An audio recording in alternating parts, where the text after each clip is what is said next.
In this video, I'm doing a position analysis of a position requested by a member. Thank you for joining me. I hope you enjoy this video.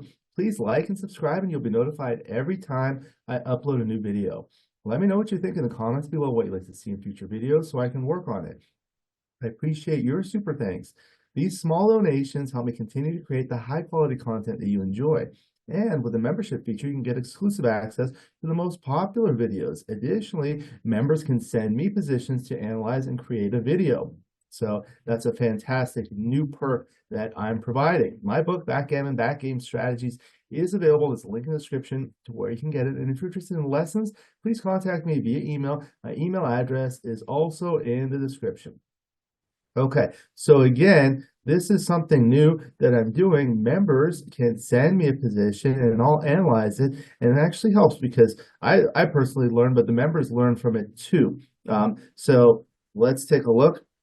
This is the position. It's on a beautiful Brazilian Casa de Gamal board. It's a green board with black and white points using the red and white galaxy checkers. The XG board is made by Rain. He makes beautiful XG boards. There's a link in the description to where you can get it. So this is a doubling decision. So this is a money game or unlimited. White is on roll. Red has a checker on the bar.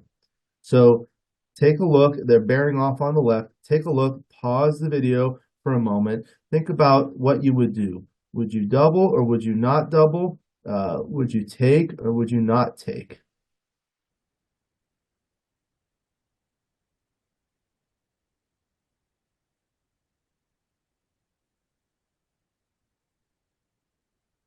Okay, so let's take a look here. Here, it turns out to be a redouble, but a comfortable take. Okay, so you see white is winning 69% of the time with 20% gammons, but red is still winning 31% of the times with 6% gammons. So let's take a look at what's going on here. First of all, when you're assessing a position, in terms of a double, you need to look at all the different things. One important thing to understand is Kit Woolsey, one of the best players in the world and a prolific author, always says every turn is a doubling decision if you have access to the cube. So always consider it. Okay, so look at the different aspects of the position. The first is the race. That's simple. You count it. It's already provided. The race is very close. Okay, so you're not leading in that department. Now, compare the board. So red has a 4-point board on the top, whereas white has a 4.5-point board. This half means there's a checker here where you can make the point, make it into a 5-point board. But on a 4-point board, there's 16 numbers that dance with one checker on the bar. Okay, when it's a 5-point board, that's much more. Only 11 numbers come in. Okay, so that's a big difference. White has one checker back, whereas red also has one checker back. However, red's checker is on the bar, so that's an advantage.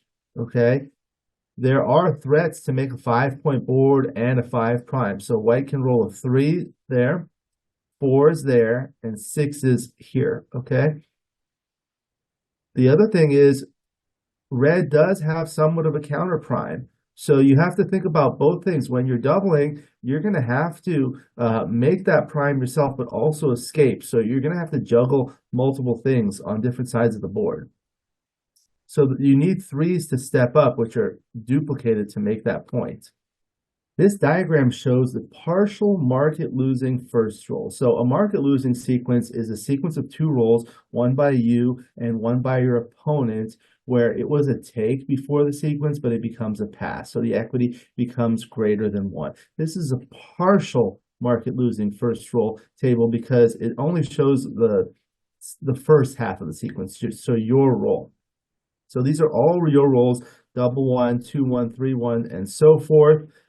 And the way the color coding works here is if it's a market losing sequence, your equity would be 1 or greater. So then the color of the cell is blue. If it's less than 1, the color is white. And the darker the blue, the more you lose your market. So you see double 3 loses the market by a lot. And most 3s are good. 3, 2, 3, 4, 6, 3. They're all good, and double six is really good. So let's take a look at it on a vertical bar graph. So this shows the same thing, but in a vertical. So double three loses the market by a lot, and the x-axis or the abscissa is at 1. So these are all the market losers. Here, the equity is still greater than 0, but these are specifically the market losers, and you see double three loses the market by a lot. So let's take a look. If you redouble and then roll a double three, it's played like this, resulting in this position. If you roll a 4-3, it does a lot of good things too.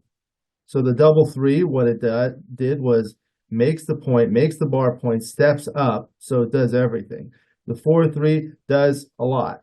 It makes that point. 6-3 makes the 3 point like that and steps up, so you still leave that 6-1 or even the double one.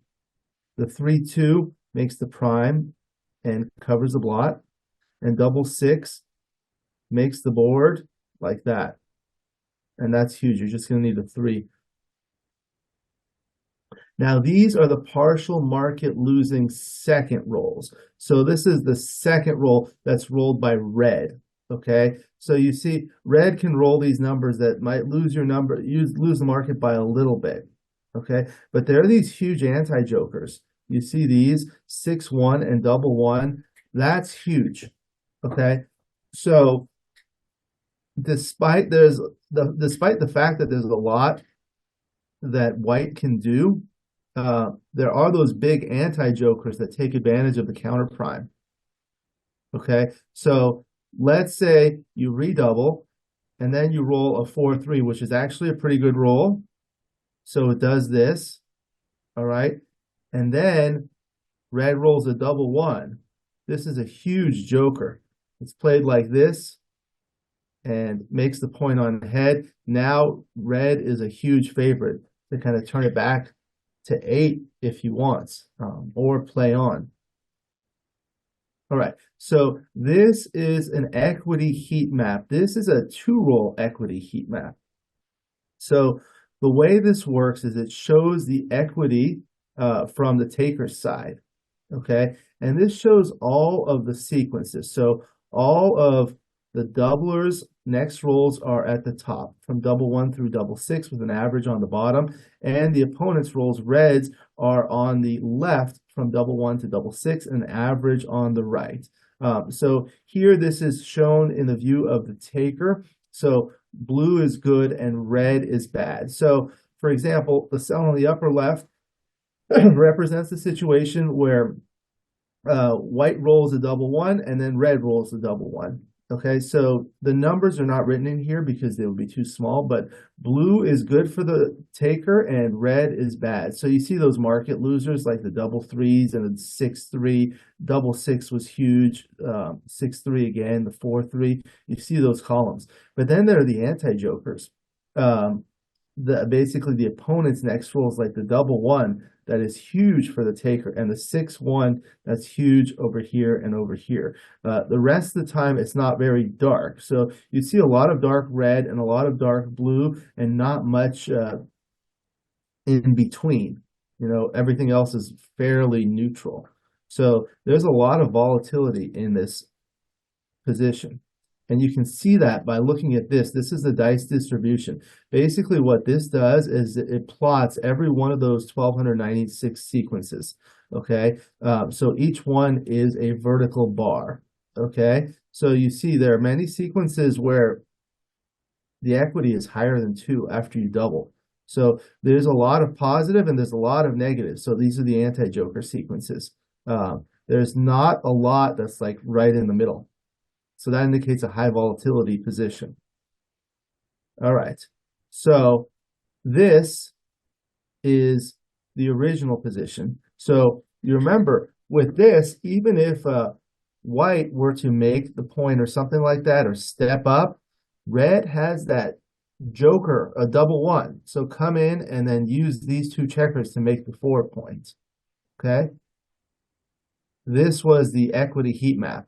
Now, in this variant, I move this checker from red's 6 point to the 7 point. Now it's a pass. Why? Because that double one doesn't work anymore. So you see, this is the same equity heat map for the new position, and you see how this is not as dark anymore. Going back to the first position, you see how this is so dark? Now in the modified position, it's not. Okay, you still have that 6-1, but the double one you don't have. So that's huge in this position. Okay, so that's part of the reason why you can take, you can make a counter prime, or you already have a counter prime too. So the reason you can take is because you have those jokers, and white's going to have to do things on both sides of the board, whether it's stepping up and escaping, or making this point, or priming. There's a lot going on. So red still has a lot of chances.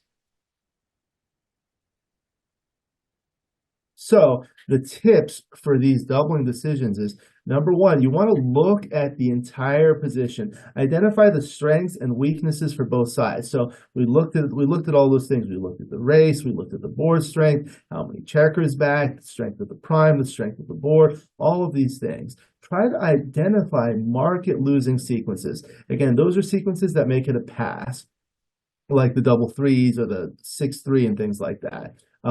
However, there are anti-jokers as well. You have to consider the good and bad rolls for both sides. So you have to remember that the 6-1 and the double one in this case were jokers for the opponent. So that allows the opponent to take, especially with that double one. And when you modify the position and move that checker from the 6 point to the 7 point, you see it's no longer a take because that double one doesn't work. Okay. The other thing you need to think about is the magnitude of the market loss. Some rolls are jokers and they lose the market by a lot, like the double three, but some don't.